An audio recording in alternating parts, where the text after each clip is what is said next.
জঙ্গলের এক ছোট্ট কুটির ঘরে টুনি নামে বিধবা পাখি তার 3 মেয়েকে নিয়ে বাস করত।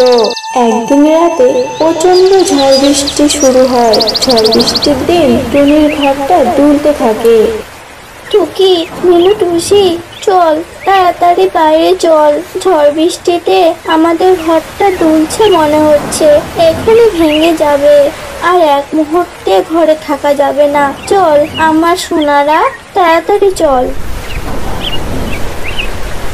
এই ঘরটা আমার স্বামী টোনার শেষ চিহ্ন ছিল।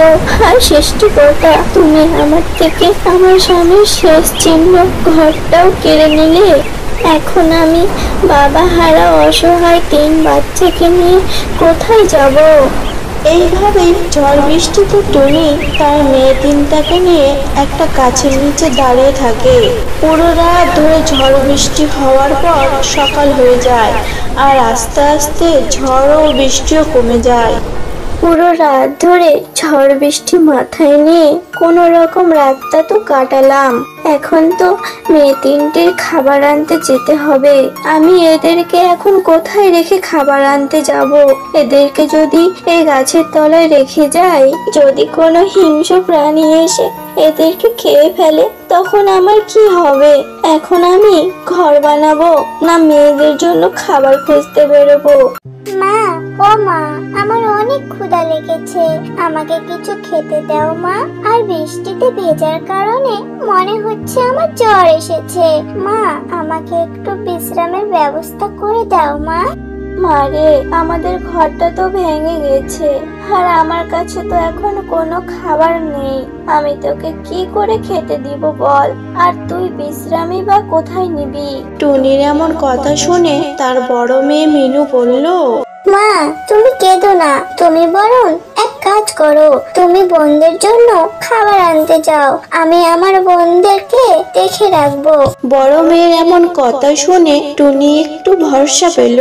তুই তাহলে তোর বোনদের দেখে রাখিস, আমি তোদের জন্য খাবার আনতে গেলাম। এই বলে টুনি সেখান থেকে খাবার আনতে যায়। টুনি চলে যাবার পর তার বড় মেয়ে মিনু তার বোনদের বলল, শোনো আমার আদরের ছোট্ট বোনেরা, আমরা এখন অনেকটাই বড় হয়েছি। আমাদের শুধু মায়ের ওপর ভরসা করে থাকলে হবে না, নিজেদেরকেও কিছু করতে হবে। তাহলে কি করতে চাও দিদি? আমাদের মা ফিরে আসার আগে আমরা চেষ্টা করে ঘর বানিয়ে ফেলবো, তাহলে আমাদের আর কষ্ট করে এই গাছের নিচে থাকতে হবে না। কিন্তু আমরা কি ঘর বানাতে পারবো দিদি? হ্যাঁ হ্যাঁ পারবো, চেষ্টা করলে সব সম্ভব।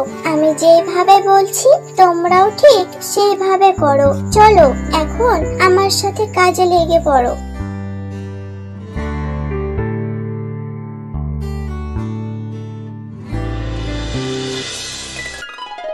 দেখলে, তোমাদের বলেছিলাম না, চেষ্টা করলে সব সম্ভব। আমরা 3জন মিলে কত সুন্দর একটা ঘর বানিয়ে ফেললাম। মা এসে ঘর দেখে কত খুশি হবে জানো? এরপর টুনি কিছু খাবার নিয়ে যে গাছের নিচে তার 3 মেয়েকে রেখে গিয়েছিল সেইখানে চলে এলো। হায় হায় রে, এই আমার কি সর্বনাশ হলো! আমি আমার মেয়ে 3টাকে তো এইখানেই রেখে গিয়েছিলাম। আমার মেয়ে 3টা কোথায় গেল? কেউ আবার ওদেরকে ধরে নিয়ে গেল না তো? এইসব বলে টুনি এদিক সেদিক ছোটাছুটি করতে লাগলো আর জোরে জোরে তার মেয়েদেরকে ডাকতে লাগলো। মিনু, টুকি, টুসি, মা তোরা কোথায়? আমাকে ছেড়ে তোরা কোথায় গিয়েছিস? আমি যে ফিরে এসেছি মা, তোরা কোথায়? বেরিয়ে আয়, বেরিয়ে আয় বলছি। দিদি, ও দিদি, মনে হচ্ছে মা ডাকছে। মায়ের গলার মতনই তো মনে হচ্ছে। হ্যাঁ তাই তো, মা মনে হচ্ছে আমাদেরকে খুঁজে বেড়াচ্ছে। আর আমরা এই ঘরটা বানিয়েছি। চলো চলো সবাই, যে আমরা এই ঘরটা বানিয়েছি, চলো মাকে গিয়ে ঘরে নিয়ে আসি। মায়ের ঘরটা দেখে অনেক খুশি হবে। তারপর তারা 3 বোন ঘর থেকে বেরিয়ে মিনু তার মাকে বলল, মা, আমরা এইখানে। কে কে আমাকে মা বলে ডাকলো? এরপর টুনি পেছন ফিরে দেখলো তার 3 মেয়ে একটি নতুন কুটির ঘরের সামনে দাঁড়িয়ে আছে। মেয়ে 3টাকে একসাথে দেখে টুনির দেহে যেন প্রাণ ফিরে এলো, আর তাড়াতাড়ি করে তার মেয়েদের কাছে এসে বলল, এই কি রে মা, তোরা কোথায় চলে গিয়েছিলি? আমি তো ভয় পেয়ে গিয়েছিলাম। তোদেরকে হারিয়ে ফেললে আমি কি নিয়ে বাঁচতাম বল? তোরা ছাড়া এই পৃথিবীতে কেউ নেই রে মা। মা, তোমার জন্য একটা সারপ্রাইজ আছে। সারপ্রাইজ? কিসের সারপ্রাইজ রে মা? এই নতুন কুড়ে ঘরটা দেখতে পাচ্ছ না? এই কুড়ে ঘরটা আমরা 3 জনে বানিয়েছি।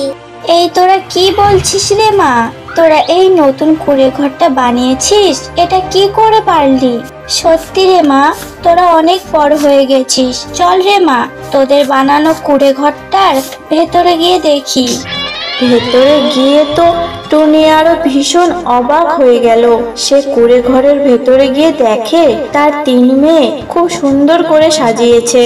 তোরা তো দেখছি এই কুঁড়ে ঘরটা অনেক সুন্দর করে সাজিয়েছিস। আজ থেকে আমাদের আর কোনো চিন্তাই থাকলো না, আমরা এই কুঁড়ে ঘরেই থাকতে পারবো। মা রে, আমি তোদের জন্য কিছু খাবার এনেছি, এখন তাড়াতাড়ি খাবারগুলো খেয়ে নে তো। ঠিক আছে মা, দাও, আমাদের খুব খিদে পেয়েছে। তারা 3 বোনে মিলে খাবারগুলো ভাগ করে খায়।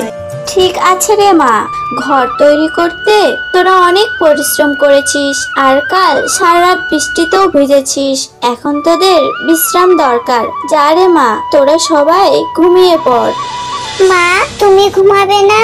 তোমাকে জড়িয়ে ধরে না ঘুমালে যে আমার ঘুম আসে না মা।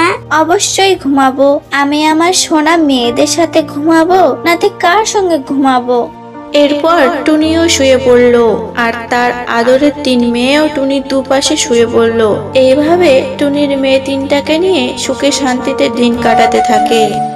ভিডিওটি যদি ভালো লাগে একটা লাইক করো, আর আমাদের চ্যানেলটিকে সাবস্ক্রাইব করে পাশে থাকো। ধন্যবাদ।